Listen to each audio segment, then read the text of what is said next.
Bonjour à toutes et à tous, bienvenue sur ma chaîne. Donc vous pouvez me joindre au 07 70 01 32 65. Alors je vais vous parler un petit peu pour cette fin d'année 2019, faire un petit peu un parcours en arrière et faire en fait une sorte de point de jonction sur le travail qui a été réalisé grâce à la chaîne,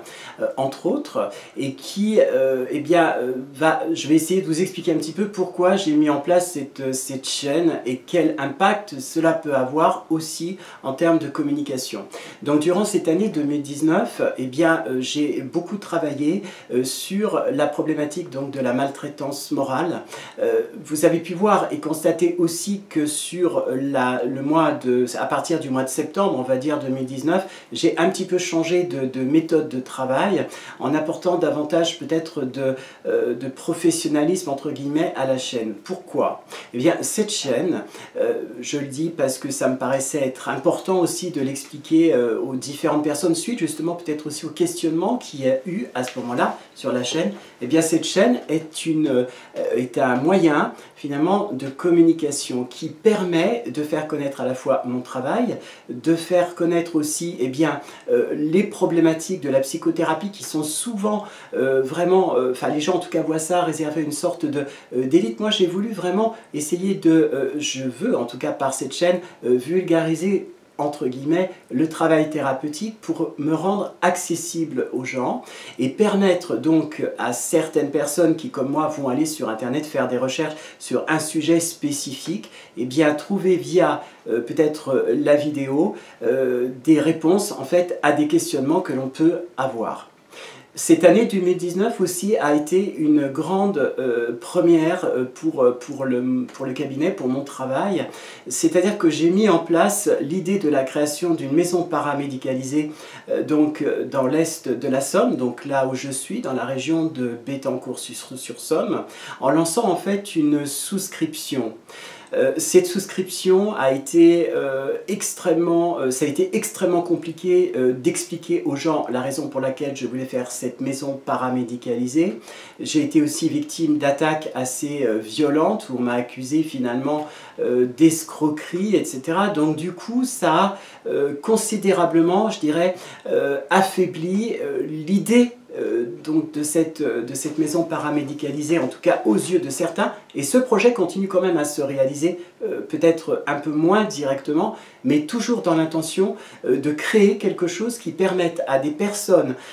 qui sont en grande souffrance, en grande détresse, de pouvoir se retrouver à l'intérieur d'un lieu qui va finalement leur permettre de se reposer, de prendre conscience aussi qu'une problématique a lieu et leur donner des moyens, des outils pour arriver en fait à dépasser finalement cette maltraitance morale. Alors la cagnotte est toujours en ligne, donc les dons, j'en ai eu quelques-uns. Alors je tiens aussi à vous dire que j'ai eu beaucoup de difficultés, notamment sur le travail qu'il peut y avoir derrière cette maison paramédicalisée. Il faut savoir que la psychothérapie, je ne parle pas de la psychiatrie ou bien d'autres types de métiers qui sont remboursés par la sécurité sociale, en France du moins, la psychothérapie, la sophrologie, la PNL, etc. ne sont pas pris en charge par finalement la sécurité sociale et du coup cela freine un certain nombre de personnes dans le travail qu'elles pourraient faire au niveau donc personnel parce qu'il n'y a pas cette prise en charge. La création de cette maison, comme je l'ai déjà expliqué dans l'année 2019, permettra à des personnes aux revenus humbles, on va dire, de pouvoir poursuivre leur travail tout en sachant que l'équipe qu'il va y avoir derrière sera une équipe finalement de personnes qui travailleront avec mon état d'esprit, c'est-à-dire travailler pour pouvoir exercer une activité, ça ne veut pas dire la gratuité, ça veut dire simplement abaisser au maximum les coûts pour permettre aux gens de pouvoir être soutenus et aidés. Alors pourquoi est-ce qu'il y a eu cette action finalement de discrimination entre guillemets sur cette de discréditation, ça serait plus juste, sur cette maison paramédicalisée. Comme j'ai proposé une souscription, les gens, peut-être que certaines personnes eh bien, ont vu derrière une malhonnêteté, quelque chose qui n'était pas positif. Et du coup,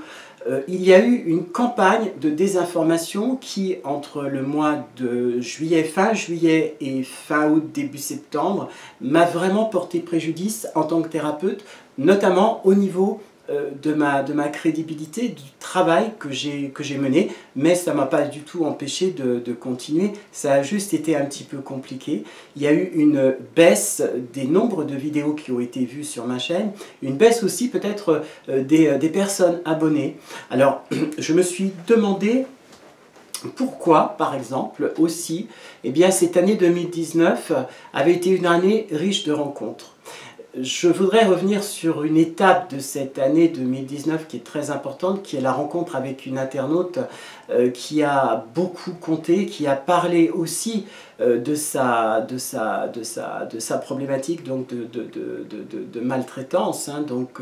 de manipulation à forme perverse,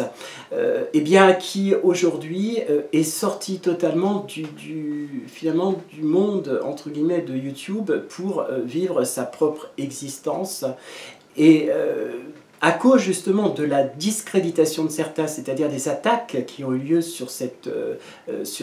chaîne notamment, eh bien, elle a pris la décision de disparaître et de poursuivre son travail autrement. Donc cette personne se reconnaîtra. J'ai eu de ces nouvelles il y a très peu de temps, des nouvelles qui n'étaient pas forcément physiquement, en tout cas très réjouissantes, néanmoins avec cette volonté d'écrire un livre pour pouvoir raconter son parcours. Donc, je lui souhaite en tout cas toute la réussite possible pour pouvoir arriver à écrire et à nous parler en fait de son parcours au travers l'écriture. Ensuite, je voudrais aussi vous annoncer une nouveauté pour l'année 2020 qui va venir, qui va permettre je voudrais donc durant cette année 2020, toujours dans la problématique de la maltraitance morale, développer davantage des termes d'ordre de la psychologie, pardon, de la psychothérapie, de la psychologie intégrative, etc. Donc qui sont un petit peu des termes barbares pour la plupart des gens, mais avec des petites explications de texte qui devraient, à mon sens, permettre de mieux comprendre une problématique précise. J'explique un petit peu comment les choses se passent. Lorsque on a un problème, eh bien, on a tendance à aller chercher par des mots-clés sur Internet le problème. Or, pour les problèmes d'ordre psychique, on tombe toujours sur des mots, sur le vocabulaire finalement professionnel qui correspond à cette recherche, et parfois c'est un peu ardu d'arriver à comprendre. Moi, ce que je voudrais faire, c'est expliquer, toujours dans la problématique de la violence, puisque je le répète, ma formation et aussi ma manière de travailler m'a toujours conduit en fait à m'occuper de la violence, eh bien cela va permettre de pouvoir mieux comprendre certains mots, comme par exemple qu'est-ce que la mésestime de soi, qu'est-ce que l'abandonnisme par rapport à l'abandon, etc., etc. Voilà, donc je vais essayer d'expliquer un petit peu plus facilement les choses de manière à permettre aux gens de comprendre un petit peu leurs problématiques, ou en tout cas les amener à soulever des questionnements personnels, mais qu'enfin on puisse répondre de manière assez, je dirais, toujours un peu en dehors de ce vocabulaire qui peut être relativement gênant. Enfin, je me suis servi aussi durant cette année 2019 eh bien, d'un nouveau site, c'est-à-dire que j'ai mis en place un nouveau site web qui m'a permis en tout cas de pouvoir continuer à travailler aussi à l'extérieur de la chaîne sur ces violences, et j'y ai mis en place trois grandes lignes qui sont des articles écrits, des articles vidéo, c'est-à-dire que certaines vidéos que vous ne voyez pas sur ce site eh bien, sont visibles sur mon site web, et enfin un système d'écoute donc d'articles audio pour les personnes malvoyantes. Pour ce cette première, pour moi, moi-même, je suis victime de problèmes, on va dire, de vision, et j'ai été très content de pouvoir continuer mon travail de thérapie, de thérapeute aussi, et bien, en écoutant simplement, parce que la vue fatigue, donc en écoutant des articles audio qui sont qui permettent de ne pas être un petit peu rejetés et qui s'ouvrent aussi sur les personnes malvoyantes, puisque en fait je crois qu'on n'a pas conscience de cette problématique sans y être vraiment confronté soi-même. Donc pour moi c'est important de travailler sur ces 3 axes et de poursuivre aussi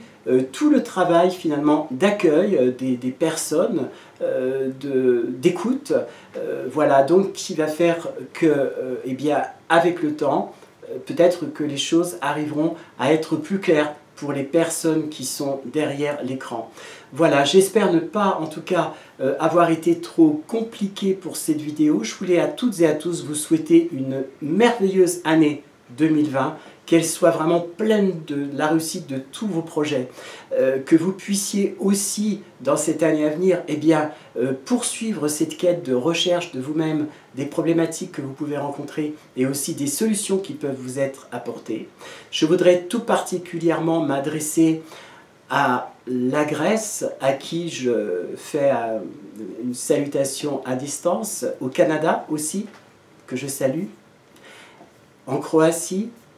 en Océanie. Donc ces personnes se reconnaîtront absolument. Et en tout cas, merci à toutes et à tous pour votre confiance durant cette année 2019 qui a été vraiment importante pour moi, qui m'a permis aussi de structurer un travail, de prendre conscience que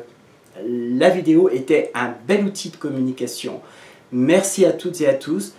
À très bientôt. Au revoir. Encore une fois, bonne année.